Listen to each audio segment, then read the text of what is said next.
뜬금없이 한번 볼게요. 오늘은 뭐 할 의제가 별로 없었기 때문에 여러분 제일 좋아하시는 게 그래도 여론조사 아닙니까? 여론조사 분석을 좀 해드릴 텐데 일반적인 분석은 아니고요. 이 여론조사가 엠브레인 퍼블릭이라고 하는 회사가 YT 의뢰로 지금 이제 총선 때 하는 여론조사인데 핵심은 이건 뭐냐면 윤석열이 김건희에 대한 입장 표명을 해야 된다예요. 이게 69%예요. 이거는 그래프로도 보시면은 어마어마하잖아요. 입장 표명해야 된다. 여기에는 이게 뭘까 맥락이 안 잡히시는 분들 위해 설명을 좀 해드리면 보수 지지자들이 더 원하는 내용이기도 합니다. 우리 김 여사는 별 문제 없어. 몰카에 당한 거야. 라고 생각하는 사람들이 똑같은 사람들이 김건희 특검도 해야 된다고 생각하는 사람들인 거예요. 왜냐하면 저쪽 유튜브나 김건희 쪽의 언론 플레이에 의해서 억울한 사람이라고 알고 있는 사람들은 이거 입장 표명해가지고 억울함을 알려라는 뜻이에요. 그러니까 거기 포함된 사람들이 이렇게 숫자가 있다는 거고요. 지지 정당별로 한번 볼게요. 국민의힘 지지층이 필요하다고 본다가 46이에요. 거의 반반이네요. 46에 47%면. 그러니까 윤석열이 이 입장 표명을 KBS와의 신년 신년 기자회견. 기자회견도 아니야 그거는 대담 뭐 이런 거에서 이야기를 할 거라고 보는 게 이런 거지. 아까 그것처럼 다시 한번 내 성대모사 오랜만에 또 한 번 더 할까? 10배 이야기 해봐봐. 소수 인터넷 언론에서 김건희 여사가 백을 몰카 이게 있었는데 어떻게 생각하십니까? 아니 그게 받아서 그냥 이걸 돌려주려고 했는데 이게 바로 돌려주면 무한할까봐 놔뒀던 거를 그냥 까먹었다는 거예요. 저대로 하는 거 아니에요? 이렇습니다. 여론조사가 그래요. 그러니까 이제 그런 것 때문에 KBS하고 지금 만담회를 됐지 뭐가 될지 모르겠는데 그렇게 하겠다는 거잖아요. 자, 윤석열 그 다음에 신년 기자회견도 해라. 신년 기자회견 쌩까고 간 사람이 어디 있어요? 신년 기자회견 없었던 대통령이 최근에 있었냐고. 최근에 내 기억하기에 신년 기자회견 없었던 게 박근혜가 탄핵당하기 직전에 아마 신년 기자회견 안 했던 걸로. 작년에도 안 하지 않았습니까? 윤석열? 작년에도 안 하고 올해도 안 하고. 필요하지 않다고 본다라는 거는 우리 쪽 지지자들도 있을 것 같습니다. 보기 싫다. 네. 굳이 뭘 하냐. 맞죠. 그러니까 이게 희한한 구조성에 놓여 있는 거예요. 어떻게 보면 윤석열 스스로가 유폐되어 있는 거지. 내가 억울함이나 내 자랑스러움을 알리려고 하면 사실 기자라고 하는 건 원칙적으로는 국민의 목소리를 직접 들어 답해주는 거잖아요. 근데 기자들은 윤석열 따라 해외에 가면 민감한 거 물어보지도 않잖아요. 근데 기자회견을 안 하는 것 자체가 저 스스로가 자기 스스로 유폐시키는 행위야. 근데 안 하는 이유는 알 것 같아요. 할 말이 없거든요. 논리적으로 무슨 말을 해도 비판을 받거든요. 차라리 안 하는 게 더 이득이겠다. 지지율 안 까먹는 거겠다. 그런 생각 아니겠습니까? 그러니까 기자들 없고 KBS에 내가 보기엔 아마 그 대담 이런 거에는 분명히 기자 출신 좀 연륜이 있는 여성 기자 출신이 난 나올 거라고 봐. 내 느낌은 그래. 왜? 거기는 박민의 방송이잖아. 그래가지고 그런 식으로 해서 윤석열을 좀 편안하게 해주는 이 방송 나왔더니 굉장히 편안하구만 뭐 이런 거. 근데 어떤 경우가 돼도 저희하고 기본적으로 생각하는 그 사고의 체계가 다르기 때문에 분명히 또 사고 날 것 같아요. 어떤 말을 어디를 가든 하죠. 어디 가든 분명히 논란됩니다. 네. 아니 서천 저 시장에 갔어. 그 화재가 났어. 그러면 보통은 이 사람이 잘해버리잖아요. 그러면 보통 어떤 생각이 드냐면 잘해버리네. 맞득지 않지만 잘해버려. 우리는 꼴 보기 싫으니까. 근데 어디를 가도 뭔가 질질 흘리고 다니는 거죠. 자, 그 다음에 이 여론조사에서 윤석열 지지율 한번 볼게요. 지금 어떤 여론조사들도 대부분 다 방향성이 비슷해요. 30% 초반? 떨어지는 추세? 잘하면 20% 찍겠네? 이런 간당간다는 느낌이 있어요. 저 안에는 사실 뭐 정치적인 문제들이 있긴 하지만 제가 다녀보면요. 물가, 고물가에 대한 국민들의 비판 정서가 엄청납니다. 그러니까 지금 살기 너무 힘들다. 쓸 돈 없어서 코로나 때보다 몇 배 힘들다. 도대체 대통령이 나라를 어떻게 운영하고 있냐. 다 아시는 거거든요. 맞습니다. 저 사실 30% 지탱하는 거고 있는 것도 참 신기한 거예요. 자, 다음은 잠깐만요. 다음은 잠깐만 기다려봐요. 이 여론조사의 정확한 분석을 한번 해드리려고 그래요. 요거는 그냥 전화 면접 조사입니다. 전화 면접 조사는 제가 계속 말씀드리지만 선거 여론과는 상당히 무관해요. 그러니까 강서구청장 보궐선거 때 그 주에 나왔던 NBS 여론조사를 여러분들은 비웃었잖아요.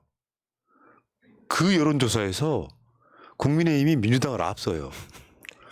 그게 MBS 여론조사야. 언젠가부터 이게 좀 이상해졌어. 전화 면접조사예요. 지금 지금 보여드리는 것도 전화 면접조사예요. 그럼에도 불구하고 전화 면접이면 간단히 말하면 지금 웬만한 여론조사는 국민의힘한테 유리해. 이쪽에서 회피하죠. 네, 민주 진영에서. 근데 여기 표를 한번 보여드릴게요. 보여줘봐요. 차기 대선 후보 적합도입니다. 광주 전라에서 이재명 49, 이낙연 3. 전국에서요. 이재명 27, 한동훈 19, 이낙연 4예요. 호남에서 이재명 49, 이낙연 3이에요.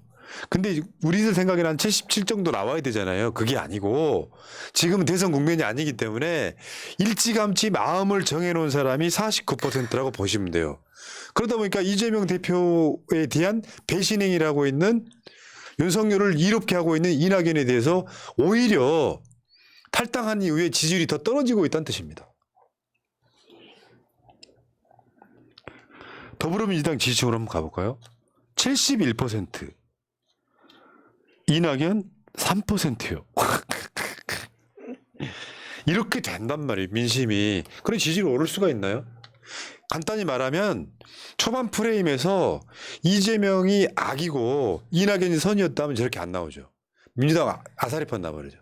근데 지지층들이나 국민들 입장에서는 최소한 민주당 지지하는 사람은 이재명 대표가 윤석열의 피해자이면서도 잘 싸우고 있다라고 생각하는 그 선의 프레임 안에서 이낙연이 악인 역할을 한 거예요. 그러니까 호남에서 3%밖에 안 나와.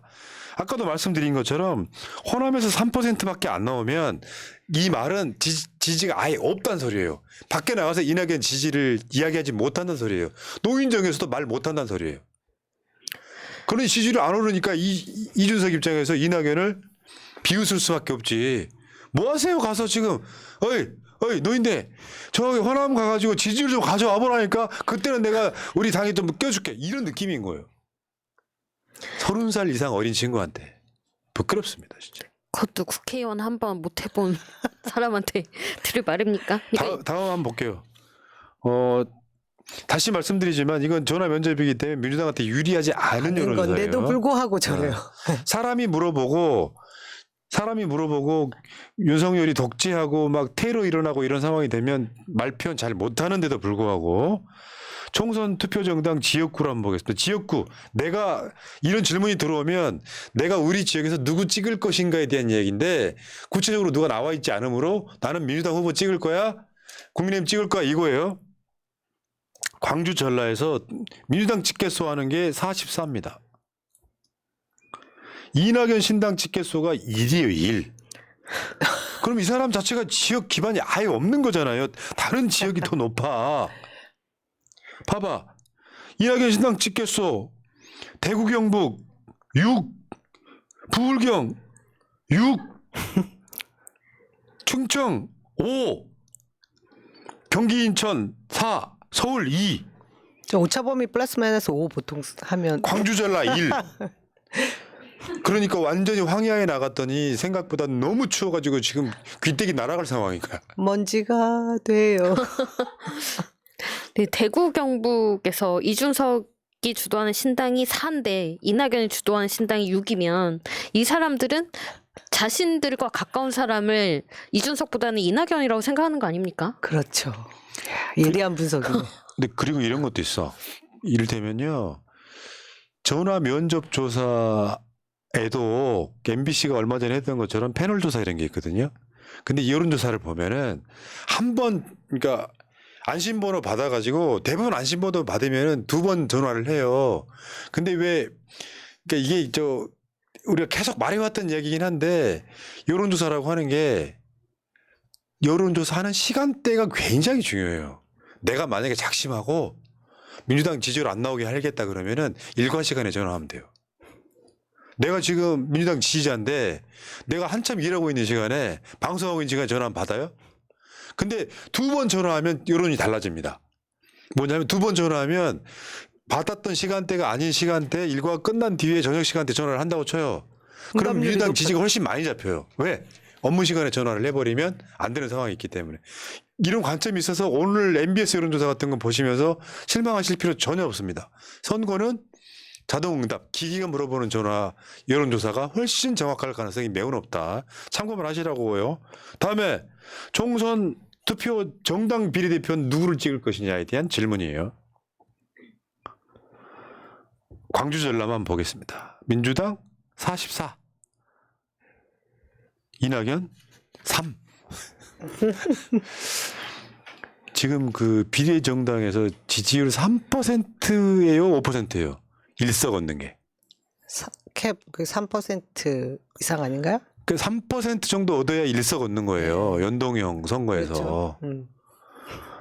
그러니까 내가 말했잖아. 지금 이낙연 신당이 만들어져서 지역구에서 한 석도 못 건진다는 게 정설이에요. 그러니까 김종민이나 이런 애들이 당신과 같이 한번 합당을 한번 해볼 테니까 선거구 지역구 나가서 좀 선전해 주시오라고 계속 꼰질렀어. 그랬더니 총선 안 나간다는 이낙연이 호남 민심 귀를 들어보고 결정하겠다라고 입장이 바뀌었잖아요. 근데 결정 못하지 지금. 왜? 지지율. 출마 선언까지 했는데 이 정도 지지율이 나오면요. 그냥 인생 끝나는 거거든요. 그러니까 한동훈이 그랬잖아. 선거 나갈 것처럼 하다가 마땅히 나갈 만한 지역구가 없으니까 불출마한다면서 뭐 선당우사 이야기를 화장을 한 것처럼 이낙연 똑같을 거라는 거죠. 이낙연이 이거 어디 나갈 건데요? 지금 광주에 뭐 호남에 나가면은 지지율이 이러고 있기 때문에 어떻게 하면 뭐 할 건데요 지금? 그냥 놔둬요. 자, 그리고 여론조사 상황이 이렇습니다. 그러니까 여러분들이 내용을 보면 자신을 좀 가질 필요가 있고 이미 이낙연 신당은 사실상 소멸했다. 김종민, 조응천 또 한 명 이상 이원욱 이런 사람들도 제가 봤을 때는 지금 현재로서 보면 정치 생명이 사실상 끝난 상황이다. 이야기 들어보니까 어떤 지역이라고 말 안 할게요. 선거법 위반이 될 수 있어. 허위사실이 될 수 있는데 소위 말하면 이제 이재명 대표 지키겠다는 후보가 셀럽이 나간 지역이 하나 있어. 그 상대 후보가 지금 불출마를 고민하고 있다는 거야. 나가도 뾰족한 수가 없잖아요. 그러면 이 사람을 일단 국회의원 만들게 그냥 하게 내버려 두고 이 사람은 더 큰 꿈이 있으므로 이 사람을 그쪽에 무슨 더 큰 선거 있을 때 보내고 내가 다시 거기 찾는다. 지방선거 얼마나 남았죠? 2년. 횟수로 2년밖에 안 남았잖아요. 그럼 이 사람을 국회의원 보내고 나는 불출마 저 사람은 지방선거 때 광역으로 보내고 내가 여기에 나가겠다. 다시 나오겠다. 그런 작전을 짜고 있다는 거예요. 양문석 박사? 보람 PD 그거 갖고 있나요? 양문석 박사 거? 맨 밑에 있잖아. 요거는 정말 상징적인 사건이에요. 전해철 의원은 안산 상록갑에서 16년 동안 한 번 떨어지고 3선했단 말이에요. 그러니까 노무현 정부 때는 청와대 수석도 한 사람이에요. 양문석 박사는 안산 상록갑에 아예 연구가 없는 사람이에요. 지금 거기 지역에 내려간 지가 7개월 됐습니다. 하는 일이라는 게 지역에 가가지고 경로당 가고 지역 행사 가고 새날 방송 같은 거 좀 하고. 근데 보세요. 민주당 지지층이 어떻게 반응하고 있나. 제가 이 데이터 보고 진짜 깜짝 놀랐는데요. 사실 놀랍지도 않은 것은 지금 현 상황에 대해서 대한민국 현 상황에 대해서 우리 민주당 지지층이 어떻게 인식하느냐가 명확한 거예요. 예, 윤석열 정권에 반하는 그러니까 개혁적인 인물에 대해서 정말 우리가 지금 이 시국에 필요하다 이런 것을 모두가 다 동의하고 있는 게 아닌가 싶어요. 지금 데이터가 말해주지 않습니까? 그러면 이전에 뭐 장기간 그 지역에서 오랫동안 지역 조직을 다져오신 분들도 역사가 말해주는 거예요. 지금 지나온 시간 동안 정말 이 개혁적인 그런 이 정부에 반하는 그런 행동을 했더라면 저런 데이터 나올 수 없습니다.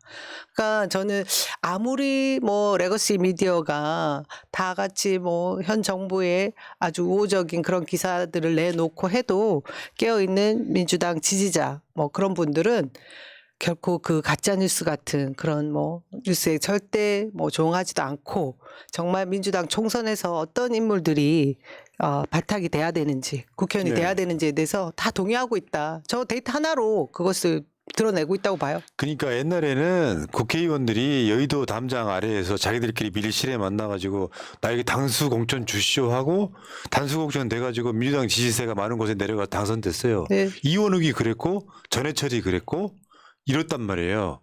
그런 사람들이 지금 저 황야에 나간 사람 일부 있겠지만 차라리 이런 상황이 되면 정정당당하게 경선해서 멋있게 떨어지는 것도 방법이에요. 아니면은 잠깐 쉬셔도 돼요. 망신 당할 것 같으면 쉬는 것도 방법인데 경선해갖고 여론조사 대충 돌려보니까 여기 뭐 친명 프레임으로도 안 먹혀.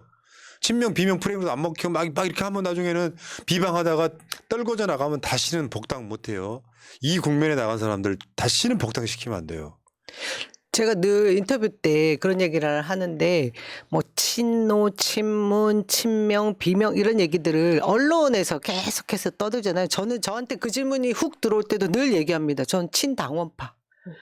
그러니까 지금 언론에서 말하는 것은 뭐 본인들이 유리한 쪽으로 만들어가기 위한 선동에 의한 프레임 작전들이 분명히 있는데 저는 제 스스로 우리 당원들 깨어있는 시민들 파기 때문에 우리가 원하는 지금 이 잘못되어 있는 시국을 어쨌든 타개해야 될 그런 개혁적인 마인드를 가지고 있다라고 표명하기 위해서 친당원파라고 얘기하거든요. 맞죠? 그리고 당원들은 누가 친명이니 아니니 이런 얘기를 하지 않습니다. 그 사람 개혁파니 또는 수박이니 그렇게 얘기를 하지 누가 친명이고 누가 아니야라고 구분 짓지 않습니다. 어떻게 보면 정말 남영희 위원장님 전 위원장님 말씀하셨던 것처럼 언론의 프레임이었던 거죠. 예, 맞습니다.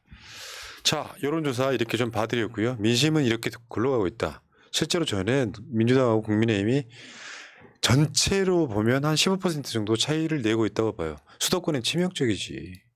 남용이 된다. 화이팅!